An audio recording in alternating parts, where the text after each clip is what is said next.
Hello again. We're talking about the cell surface receptors. Last time I have talked about the GPCRs, but somehow I want to talk about it again. I want to make sure that you understand it because they're really important. So let's sum up the story. There is a cell, and this cell receives information from the outer world, and this outer world information is always in the form of some chemicals. These chemicals can pass into the cell and they can be taken by the nuclear receptors, which are actually localized in the cytosol, or they can be received on the cell surface via cell surface receptors. There are three kinds of cell surface receptors. Either they can be ion channel, which are coupled, they can be coupled with ion channels. So the chemical that the information coming from the outer environment can be turned into current immediately. It can be a GPCR, which is the slowest version, or it can be an enzyme linked receptor. Now, the first one is GPCR, that is very common, and virtually any kind of eukaryotic cell and some prokaryotes have this GPCR, and there are so many of them that they're so diverse. We don't call them a family. We call them GPCR superfamily. Now, the specific thing about GPCR superfamily is they have this 1, 2, 3, 4, 5, 6, 7 transmembrane domain. So they are spanning the membrane 7 times. And on this surface, they have a pocket. This pocket receives the signal, and because the GPCRs are so diverse, they can receive any kind of signal. The signal can be hydrophilic, large and small. It can be as big as a protein, as small as a peptide. Even the nitric oxide gas can be obtained by GPCRs. And once it receives the signal, the GPCRs goes under an allosteric change. And yeah, now you all know that allosteric change is the basis of many signaling processes. The protein conformation changes, and this conformation change is actually a signal, and it is transmitted to the next step. This is how the extracellular signal, which was here previously, is transmitted to the intracellular side, which we call signal transduction. So in this case, the signal transduction is done with the help of the conformation change of the GPCR. Okay, in our case, the GPCR always works with a G protein. Okay. Well, there are GPCRs that are working without G proteins in the prokaryotes, but we are going to describe the human case. And in our case, there is always a G protein. Now, this G protein is not even a single unit, like in the case of monomeric GTPases. In our case, it's the trimeric GTPase, which means there are 3 portions: alpha, beta, and gamma.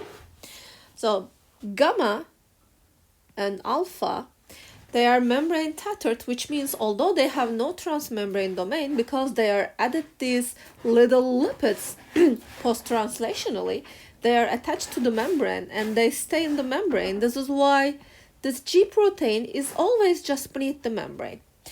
Now, there are 3 subunits, 1, 2, 3. Beta and gamma are always together, and if alpha and beta gamma are going to stay together or not depends on the nucleotide it binds. There are 2 possibilities. Either it binds GTP or it binds GDP. Now,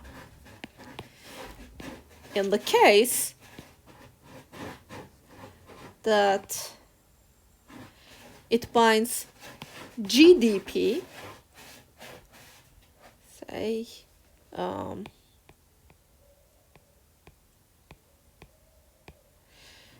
they are together and it is inactive. And in case it is bound with GTP, they are separate and they are both active. So the beta gamma complex doesn't have to bind the GTP or something. As soon as the alpha subunit binds the GTP, it becomes active. So what is the difference between these two situations? Is that here, in this case, there is no signal coming here. So both the GPCR is inactive and the G protein is inactive. Here in this case, there is now a signal that is coming from the outer environment in the form of something. It can be a neurotransmitter, hormone, gas, whatever. And then the GPCR goes under an allosteric change. So this GDP is removed. Because the GDP is removed, this GTP joins from the cytosolic site, which breaks the complex into two. There is the alpha subunit and beta gamma subunit.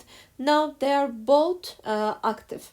So activity is not specific to alpha subunit. Yes, this is going to active. This is going to be active. But this is also going to be active. So they have their own targets. So the alpha subunit is going to target some enzymes. And these enzymes usually generate second messengers. Okay. And the activated beta gamma subunit, it has some other downstream pathway effectors. Okay, this target protein here in this case is most possibly an enzyme, and it's most possibly producing a second messenger. These second messengers are very small.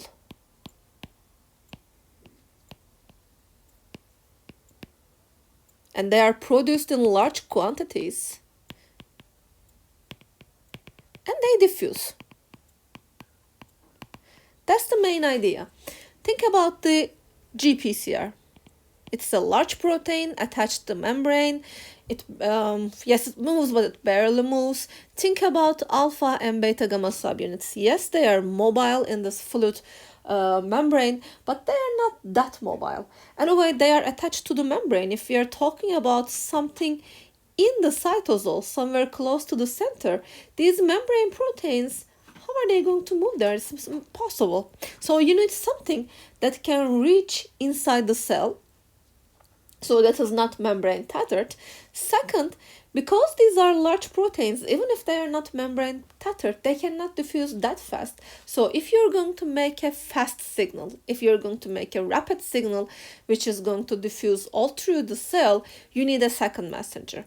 And remember, that was also the main idea why there is an endomembrane transportation system. Because the surface volume ratio in the eukaryotes is so small, because the volume is so big in compared to the surface, in this large cell, if you want to reach everywhere, diffusion is not that easy. This is why there is an endomembrane transport system between ER, Golgi, etc. And if you're going to transmit a signal, you need some second messengers which are small and which can diffuse very efficiently. So if you generate the second messengers here, soon they are going to go all through the cell everywhere, and soon they are going to make a wave of a wave of signal, and they are going to induce several things just because they are small and they diffuse. So these are some common second messengers. Cyclic GMP, this is something that we have already seen. Cyclic AMP is very similar to cyclic GMP. And there is the IP3 pathway. So if you know these three, it's okay for now. And please note that these second messengers are very short-lived. They have to be short-lived. They cannot have a very long lifespan, because if they do, their activity will stay too long, and we don't want that. We want a sharp signal, which is going to start here, which is going to end here, which is going to be an immediate signal, which you can turn it on and off very rapid.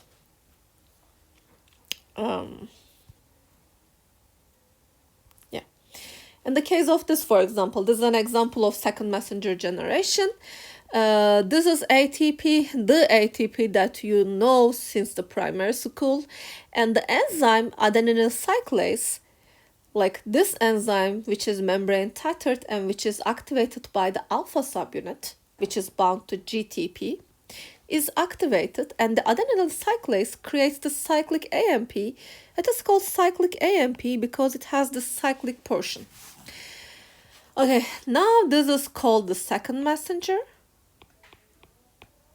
The second messenger will be distributed inside the cell, but soon the enzyme cyclic AMP phosphodiesterase is going to change its conformation, so it becomes the usual AMP, not cyclic, and this is not a second messenger, sorry. So here the signal is off, here the signal is on, and here the signal is off again. This is why it's a short-lived signal, because the enzyme which kills the cyclic AMP is always there and always active. So, okay.